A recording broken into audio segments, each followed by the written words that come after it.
Hot mic, gentlemen, hot mic. Hello, everyone. Welcome to AHDB Talking Leaders. You've got to guess where we are. We've got our fantastic Isaac on the stadium cam. So Isaac, show everyone where we are so they can guess. I can imagine, Mark. Someone's already saying they're in Wimbledon. What do you think? Yeah, close, but not too far away. Excellent. Right, let's get us to the main act. So, gentlemen, Mark, would you like to set us away, please?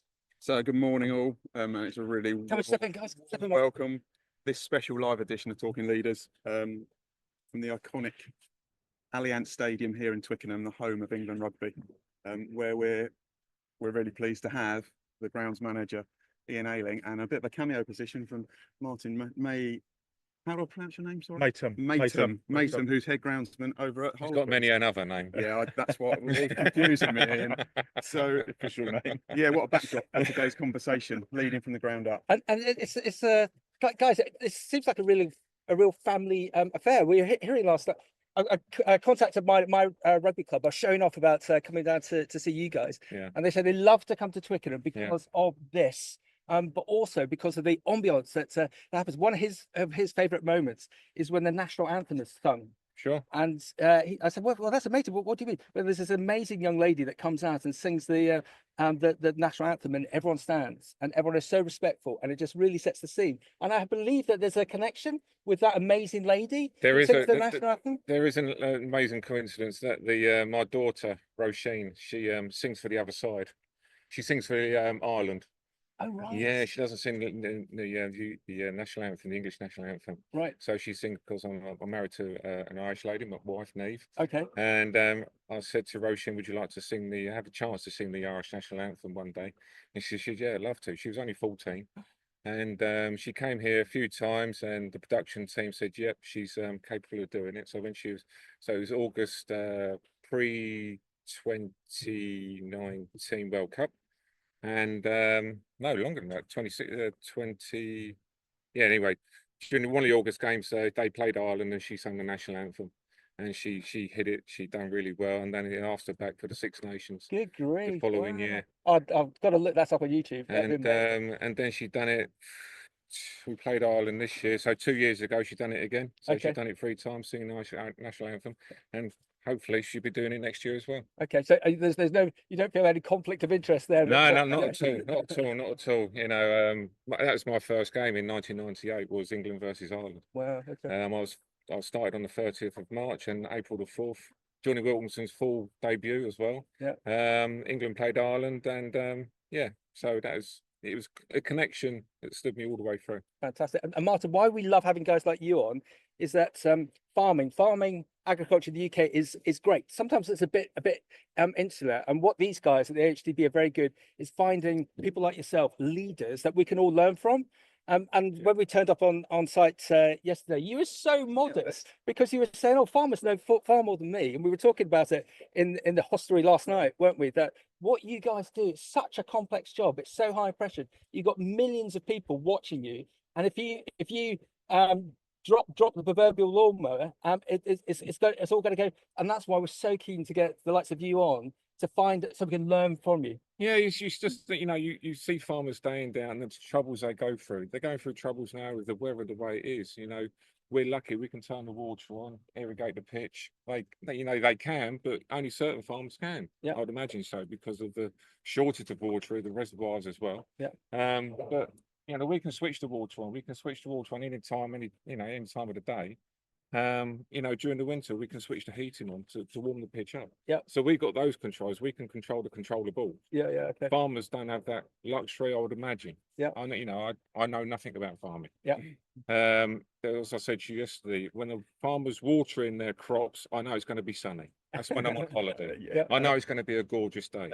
I know when they're going to be fertilizing. Yeah. I know it's going to be raining. Yeah. So that's when I drive down the road and I see that happening, Yeah. I do look out for that and what they're doing Yeah. at a certain time of year. And you made this great comment last night, Martin. Ian was saying how all of you used to watch Country File back in the day, because it was the last 5 minutes as to what the weather was going to do. Yeah. But now we've all got a gazillion apps. And Martin, what's your connection with Ian?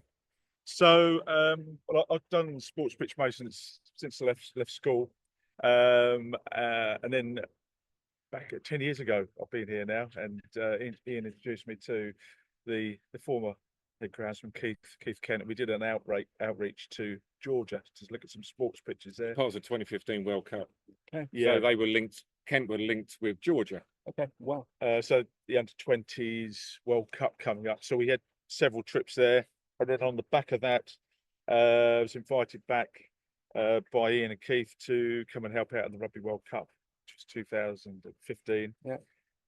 And then since then, just been part of the team and coming to match days before match days, whenever needed, really. Yeah. Thoroughly enjoy it. Yeah. No, he's a legend of our Saturday team.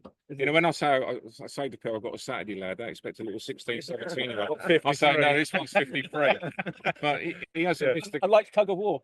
Yeah, Tug of war, yeah. Since he joined us in the quarterfinals of the World Cup 2015, and ever since he's only missed one game. Yeah. He's only missed one game, and then that was a county game or national cup. Yeah, Army Navy. Army Navy. Yeah. He's only missed one game. Okay. So that's how dedicated this man is to our team. And we've progressed. So we started with Martin as our Saturday lad. And now there is another 6 Saturday lads that help us on a match day. Yeah. On an international match day, on the big event days where we need to come in after the England and the opposition train on the day before an international. Yeah. And we do a semi prep that evening. And on the international morning, we do a full prep, another full prep. Yeah. And these lads are beneficial. They help us. We're mowing a pitch 3 times in that day. Wow. And farmers love to know. My farm is this big. How big is your farm? How many stock have you got? Twickenham. What size is it? What capacity? How many in your team? Talk us through the year. Go. So Twickenham is an 82,000 seater stadium. It got made up to 82,000 in 2008 when the old South Stand was up, so we're up from 75 to 82. It's a 12-acre site. It was bought in 1905 for £5,000. Surrounded by fields. Surrounded by fields, and this was a cabbage patch. This was all allotments. So all this area was allotments in 1905. So England were looking for an area to play all their international games. So they found this plot of land, what we're standing on now, in 1905. In 1907, they played their first full international match against Wales or Scotland, one or the other. So from then on, they built stand after stand, and to the present day, this is what you've got now. Okay. So yeah, this pitch, it all used to be allotments. So Okay. it's a 12-acre site. Plus, we've got the 2 car parks down at Rosebine that we look after. So anything green and growing, we look after. Not the seats, nothing to do with the seats, but anything green and growing, It's we your look department. after. Okay. So yeah, when I joined in 1998, there was only one of me, but we had 12 ground staff Okay. who looked after the whole site. Yeah. But there was only one groundsman, and they used to come and help me when they came because they had all their other jobs done. Then in 99, 2000, went up to 2. Then Keith joined, took us up to 3. So from then onwards, up until 2019 or 2020, there's only been 3 of us. So from 2020, we slowly built our team up. So we've got a full-time team now, 5. Okay. So still looking after all the site, and but this is the main priority. The pitch comes first with anything that we do. Yeah. And so yeah, so as I said, from 2015 onwards, we had Martin, and we grew out our Saturday team to. So there's 12 of us work on an international day now. Yeah. Okay. 12 to 13 people. Okay. And that pitch, how old is that pitch? What's the? So the current pitch you see there now was redeveloped in 2012. Okay. We knew we was getting the World Cup in 2015. Sorry, 2015. So our current pitch was from we got the go ahead in 2012. The previous pitch before that was 1999, 2000. The pitch before that hadn't been touched since 1963. Wow. Had an old farm drain going down the middle, and we had a 10-metre herringbone clay tile drainage system. Of course. And they only used to top dress the wings back in before I came, and use top dress to wing. So the picks every weekend, and you try and get the best out of them. But we do have a laugh and a crack, and we do have a beer. You know, we do have a beer. At the end of the day, we have a beer, and just reflect on what we're doing and what we've done. I think those points are so valid, that trust and togetherness is something I always say, that if you trust people, it brings people together. And then we spend so many hours at work, we need to have some fun. You've got to enjoy it. You've got to, and I must admit, from being here the last few days, you can really sense that family feel, and that people bringing people in together. Oh yeah, there is going to be days where someone's not on form. Yeah. And you just got to deal with that. The best thing I do with people who are not on form, just leave them alone. Just leave them alone. Just let them get on doing what they got to do. They will still do the job. Yeah. But there's something going on. Bit of space. Bit of space, and just leave them going on. And they come back, and then we have the banter at the end of the day. But the main priority is making sure this is fit.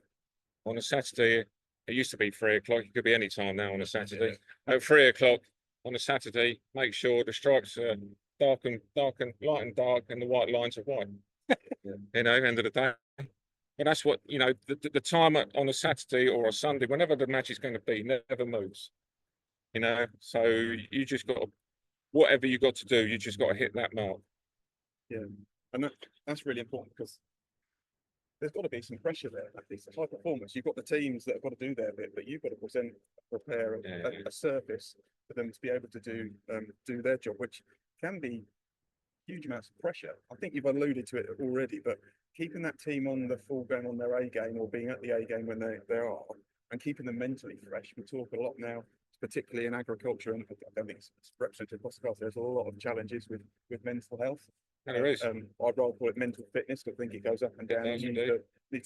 But how do you, other than giving space, how do you make sure that everyone in the group is on their A game when you need them, to be honest? The majority of the time, we do ask each other how everybody is. And I think my wife said something to me a couple of years ago. And you can ask how are you? But you reiterate, how are you? Yeah. And you have to ask that question 2 or 3 times to get the honest answer out of someone. And if they're not having a good day, I'll say, do you want to have a chat? And if they don't want to have a chat, you know, vice versa. Yeah. But you just got to play that. Mental health is a big issue. And, you know, when it comes to an international match and you say to the lads, it's out of my control. France aren't turning up until 4 o'clock on Friday. We can't start work until 5 o'clock. I know you want to get home, but today you just can't do it. And I will find you time, and then the week after to give you that time back. Yeah. And stuff like that. It's the balancing game of And it's looking after. It's always going to be like, I think the world is like that now. It's not 9 to 5. It's not 9 to 5. You've got to have an understanding of what you're Guys, I'd be really intrigued to know Sorry. leadership skills. It's a bit of a buzzy phrase, but you can't go to college, university, can't go online to learn how to. I'm not sure I quite like the word leader. You guys don't come across as leaders, but you are responsible, and you've got to get the best out of your guys. But it's almost like empathy. They want to do the best they can. What's that magic dust, do you think, of being a leader? Martin, go. I think it's been a people person, really, which Ian very much is, and it brings up this culture. We're all quite a tight knit group here. Yeah, I can see that. So everyone's looking after each other. Yeah. So yeah, even if someone else doesn't recognise that someone's having a bad time, someone else will. But Really, we're always helping each other out. And Socially, we do a lot together. can I make an assumption that you've learnt this through sports? Yeah. Because there's a view that we've all got to be involved with community sports, because if we've got the younger generation getting off their phones and actually get involved in say rugby or football, netball, whatever, that communication then starts, and then they then take that to the workspace or to college. Yeah, and I think yeah, sport is a great environment to work in, and particularly rugby is quite a unique environment to be in. Yeah, people seem to look out for each other. People are very approachable on a level. Everyone's on that level. I only speak for rugby because I've been more involved with rugby. But as I say, yeah, everyone's recognises everyone's strength meetings here. So, So can I set you an example? A new farm manager comes into a farm and he's got half a dozen guys and 3-4 guys that come in in the summer. New farm manager, he doesn't know the lay of the land. These guys are there's a dad that works with a son. What would be your advice as to how he can get on side with them, but not be their friends so much, but gain their respect from them and get the best from them without turning into a dictator? What would your advice be, Martin? the way I approach it is going slowly, not go rushing and change too many things. Find out about their personalities, families, how they tick really, and give them chances if someone wants to progress a little bit, give them a bit more responsibility, and then start just to help people grow really. Yeah, but take it slowly. I love that. Take it slowly, don't go in and sort of change You have the to world. take it slowly because Yeah. the way I'd approach that as well is work with them. It's easy for me to say, you go and do that, your team go and do that, but if they just see the person who's leading that team doing the same job as them, Yeah. and showing them physically how it's done, Yeah. and taking them, however long it takes, sometimes a farmhand's under pressure to get the crops pricked, whatever else like that, and they're extremely under pressure. But I've always been in the mix of it. I've never stood back. Whatever I tell those boys to do, Yeah. I do it with them. Yeah. I think that's my way of Yeah, dealing in one a team. situation. Yeah. Most of the jobs, and I can quite happily now, in this kind of like new role that I'm in now, I could quite happily say, right, glad you go and do that because I've done it before. I know what you've got to do, and I'm not going to tell them to do something completely stupid that I haven't done. And I'll do it with them in that situation. But most jobs here I've done, and I expect the boys to go on and do those kind of jobs which I've done already. Yeah, Martin, I love what you said about to give them that opportunity to progress, to challenge them, look after them, but challenge them. Yeah, I think not only grounds, but on a general life lesson and employees lesson, I always think, if you can invest in the people and get people enjoying their work, then you're just going to get so much more out of them and a better product at the end. And that goes, I think, from not only groundsmanship farmers, but as a wide. If you make people grow and push them, then you get a happy workplace. I think you have to push people out. You have to try and push them out of their comfort zone to try and get their best qualities out. I am really out of my comfort zone now. Literally out of my comfort zone. You said this earlier. You're so right.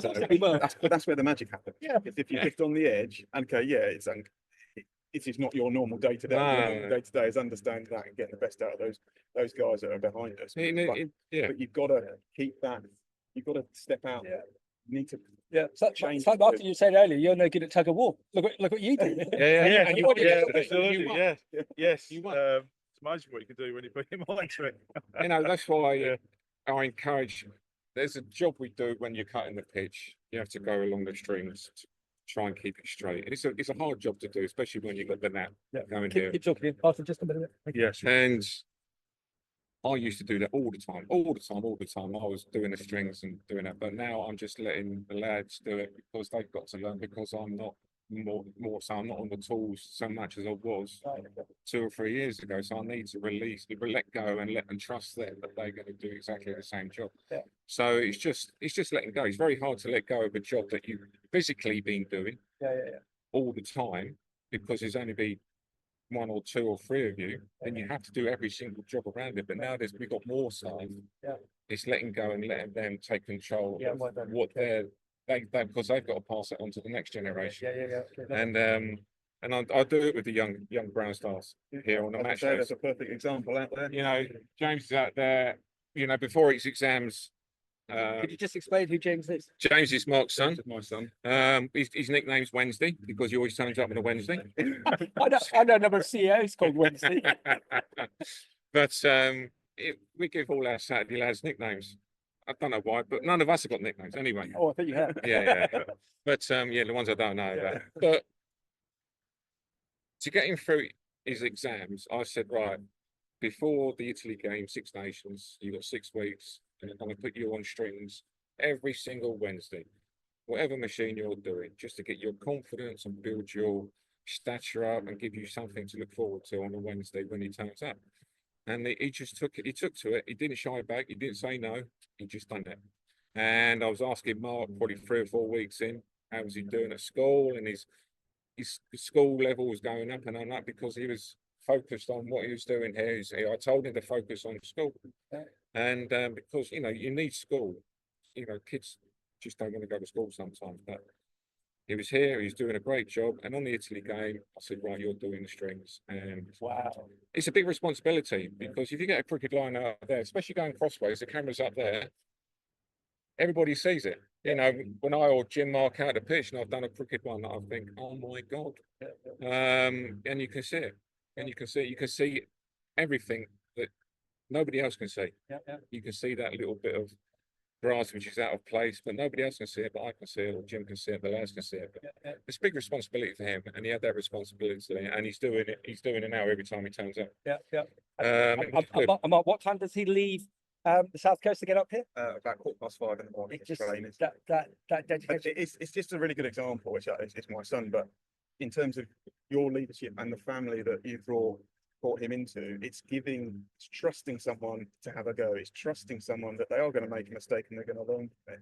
But it's how you bring people with you on the journey, and it's a testament to. Sorry. Okay. So the downside of only having one piece of grass there, we got the patch out there, but when you've got to trust someone to sit on the tractor during the season and to do a job on the tractor to do that job, you've only got that bit of grass to practice on. Yeah. Okay. When I grew up, I had a sports field to practice on every single pitch. Yeah. Okay. But when you're here, you try and teach a young lad to do that kind of job. You just got to watch him and just make sure. If it goes wrong, it goes wrong. There's nothing you can do about it. But you have to learn quickly when you're dealing with a £1 million pitch. Oh my God. So on that basis, I want to set you to a challenge. Let's use that analogy again of this farm manager. He's been in 6 months, a year. He's got on top of the farm. He's got the team on board, but he reckons he can see that the farm and the team can do more. There's more productivity to have. How would you challenge him to get more out of that team? It's not like looking at that team as a piece of machinery and turning up to 11.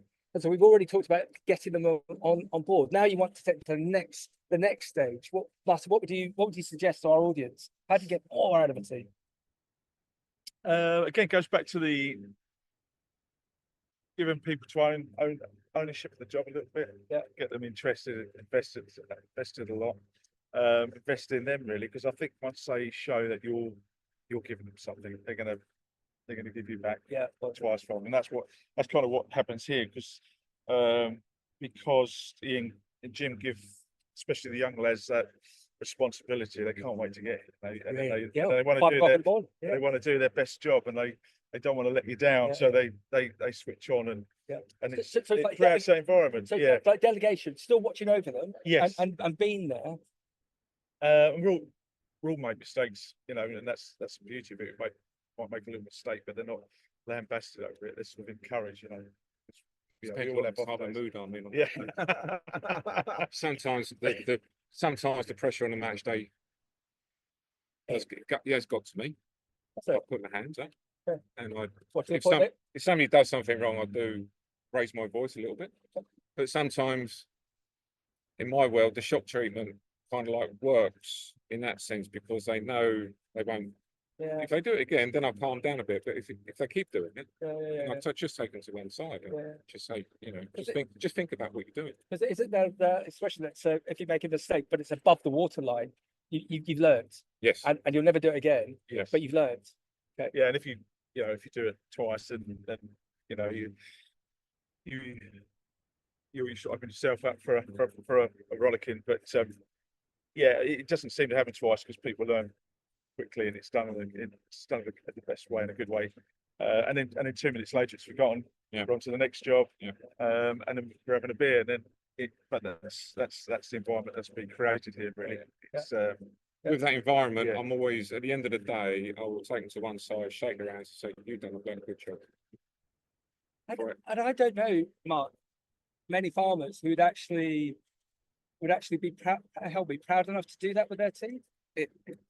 There are some great farmers that probably do that, but no, I think that culture of positivity that is set, and I've experienced here, and my son is amazing, because it is you're thanking, you're giving praise for doing something really well. You also get some really good feedback, and that comes from everybody.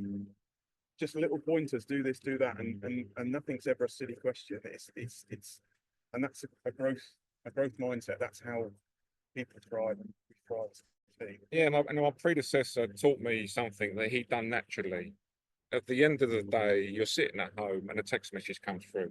He says, "Ian, Andy, you done a fantastic job today. Keep it up.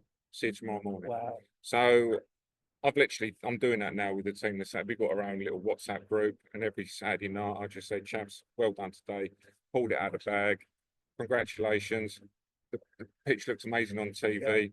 Pat yourself on your back, on the back." Yeah, and again, I'd encourage farmers to do that. Just because Simple little things. It's simple little things, yeah. It goes a massive amount of way. I should imagine it's really hard because farmers, it's high pressure. It's their living. So when the pressure's on, that's when I suppose it's more difficult to do that. But I think if you can manage it when they're in those high pressure times, then you'll And this it does goes help. a long And there's way. been really I good think, examples. yeah. There's a really good dairy farmer that we know up in Cheshire, the Haltons. They will always they toast the cows on a Friday night, which basically they invite the whole team into their house and have a beer at the end of the day. and not toast the cows. I've seen cows on TikTok inside the house. And Karen, know? Karen won't mind us saying, and she'll listen, and she's got that they also employ masseuse. They do. Because like you guys, you walk a zillion million steps a day. It's very physical in the heat like we are today. But one day a week, there's a massage session, a sports massage session. Yeah, sports massage session.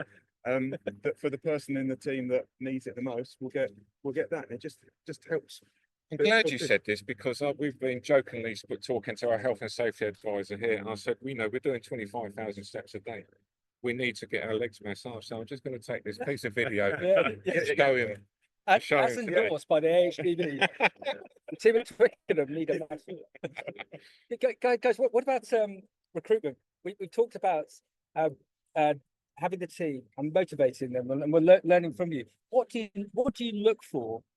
What would your advice be to a younger individual who's looking to come into farming, but it's a bit like you, a bit anxious and standing in front of this hot mic, and they're anxious about interviews, because they're worried that they're not going to be regarded or looked at. What would be your advice? So it's a two-stage question to these younger individuals who want to get into farming or onto this sector. What would your advice be to them? And likewise for employers, what would your advice be as to who you would be looking for? Martin, go. Yeah, it is a big problem. I should imagine it is in farming, and it is in grounds work, because hard work, sociable hours, doing it out in all weathers. But for myself, just give an example, myself and all the lads, I couldn't stand being in the classroom at school. I couldn't stand being in an office, working in an office. So being outside, doing something physical was great for me. But I think if you're just willing to work hard, put a smile on your face, and willing to work with people, that goes a long way. And I think you can't go too far wrong. It's simple, but smile. Yeah, Smile. and just Everyone even loves it's a not every smile. day is going to be great, but tomorrow's another day, and it'll be better. So, I just think if you have those simple attitudes, values, and that goes a long way. And I wouldn't look too deep into it. Just to get started and see if you like it. And it comes back to what we said about community sport. If you've been doing that, you shook the hand of a gazillion umpires, and so you're used to dealing with people. So it's that social interaction will be very beneficial. Yes, and if you're not even great with that with people at the moment, you soon will be, because you meet so many different people, especially in sports environment. You meet everyone from cameramen to stewards to players to other groundsmen, so you just get a wide view of everyone who works in the industry. And what about potential employees that come to you? Would you take a would you take a punt? Would you see there's a bit of a broken person here, but I could do something with this individual? Yeah, I think you have to give them a chance, because when I left school, someone took a chance on me, didn't know what I was like, so yeah, you've got to give them a chance. Some people take a little longer to flourish, and for them to start enjoying the job. You know, realising it might be something they want to do. Yeah. But yeah, you've just got to stick with people. I think you get a feeling. And as Yeah. Ian already indicated, it's like an investment in if you're helping that person and you in effect become the sort of mentor. Yeah. You're not gonna have them for life, but you're gonna have them for long periods of time. But even at age 43, when I started here, Ian and the team nurtured me. So even at a ripe old age. Yeah. So I'm uncomfortable doing this, but Martin was he was a quiet lad. And with that team environment, yeah, he was a quiet lad. Even though he played rugby, he done silly things as a rugby player and stuff like that on the social side. But working with us, he was quiet at the start, but 10 years on, he's just the most amazing bloke to have with. I would have him by my side all the time. It's just amazing. He's come that far in that sense. It just, I'll say, Martin, go and do something on the pitch, and he would just go do it on a Saturday or a Friday or Saturday. He's just fantastic. It's just he's nurturing. It's actually nurturing people. You don't want to nurture somebody who's going to be what I want them to do and be like me. I just want them to be their own person, but get the job done and just be themselves. It's not a race. People take to any job in life at their own pace. Some people might be a lot slow, and you do get frustrated, but you can't. They will get to the end goal, but you can't push them because they will just say, "Oh, I've had enough. I'll do this. I've been pushed too much," and then they walk out the door and don't come back.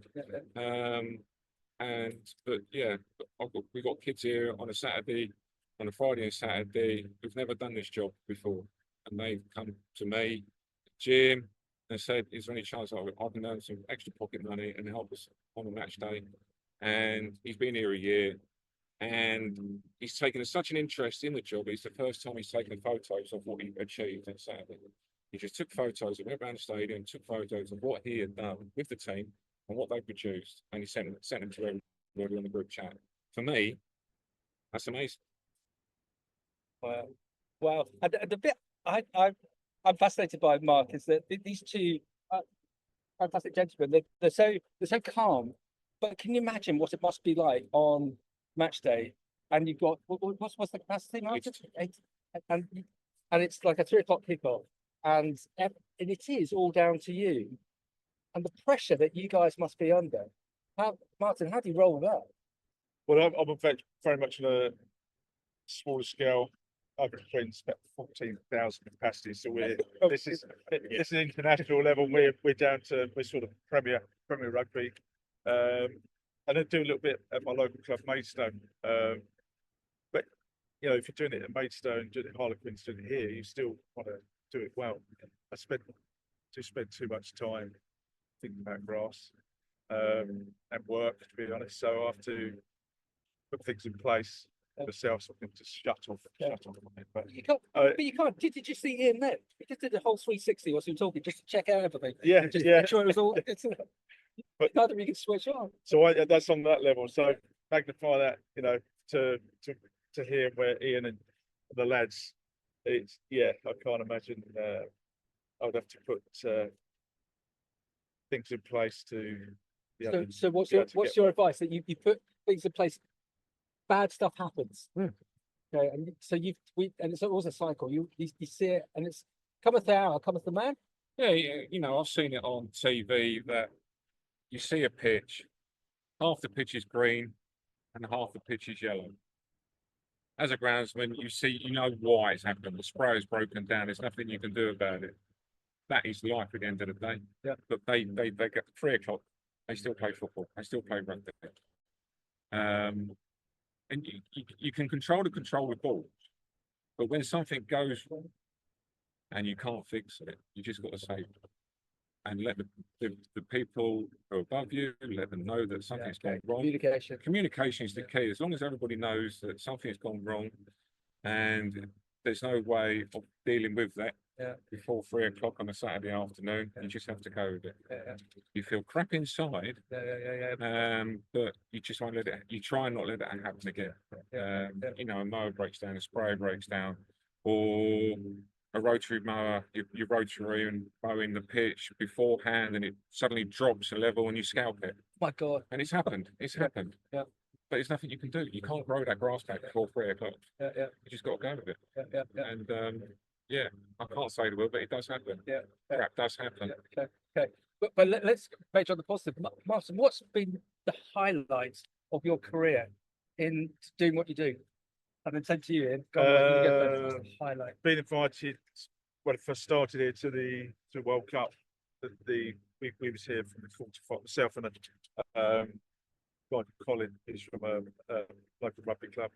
Got invited from the quarterfinals to the final, and then has to be the final. Really, just being. What was that? Was that a text message, phone call, a letter? No, we were here invited by Ian and Keith Kent, who was here previously, to help out for the quarterfinals, semi-finals, and got invited to the World Cup final.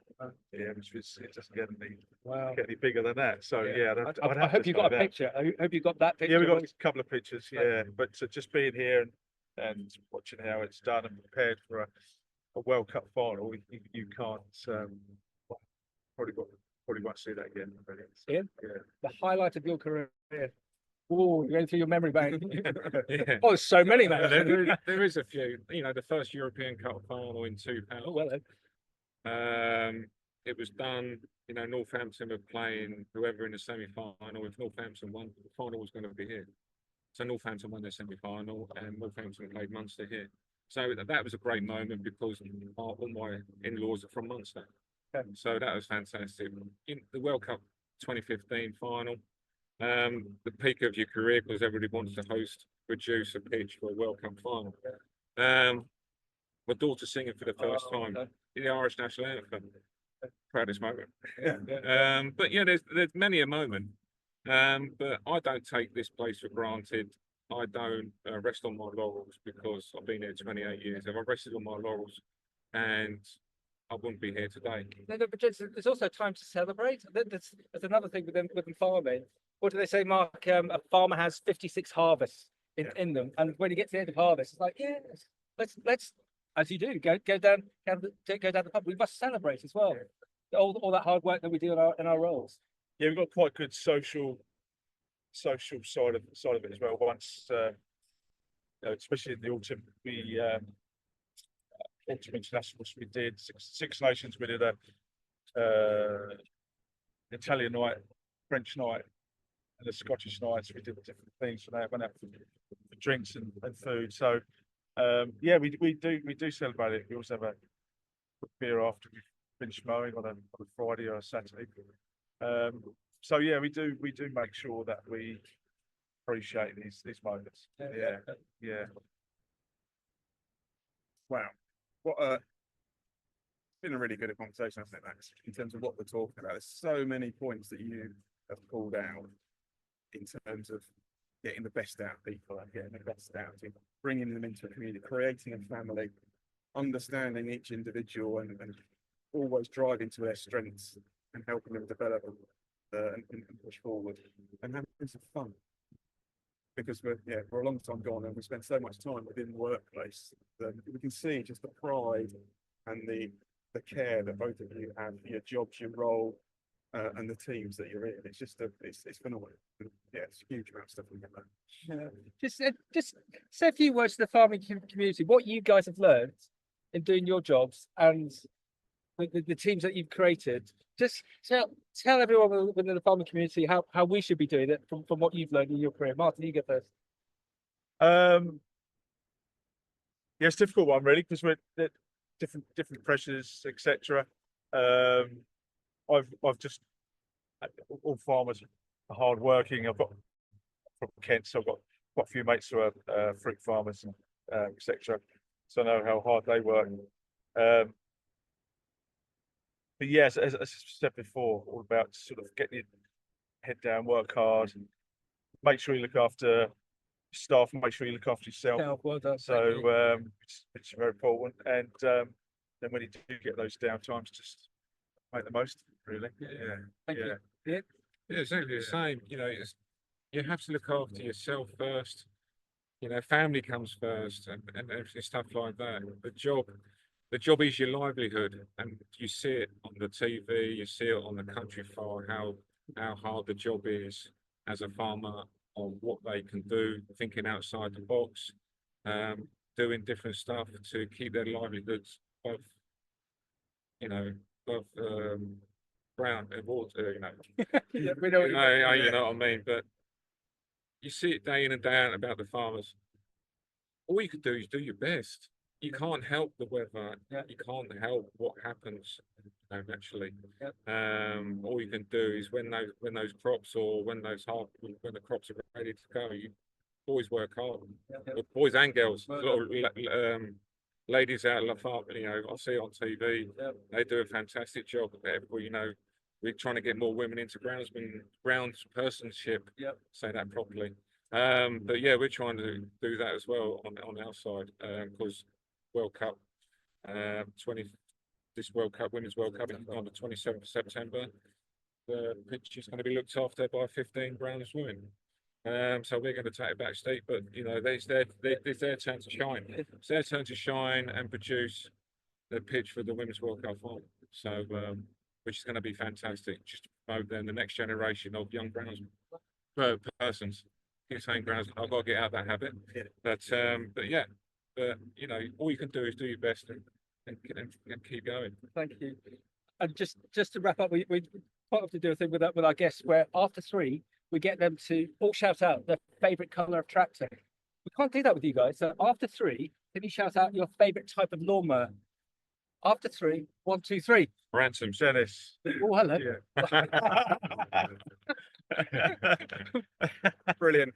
Only because I grew up on Ransom. Yeah. What a fantastic discussion, and thank you both for giving a bit of time up to chat to us in this iconic Allianz Stadium, the home of England Rugby.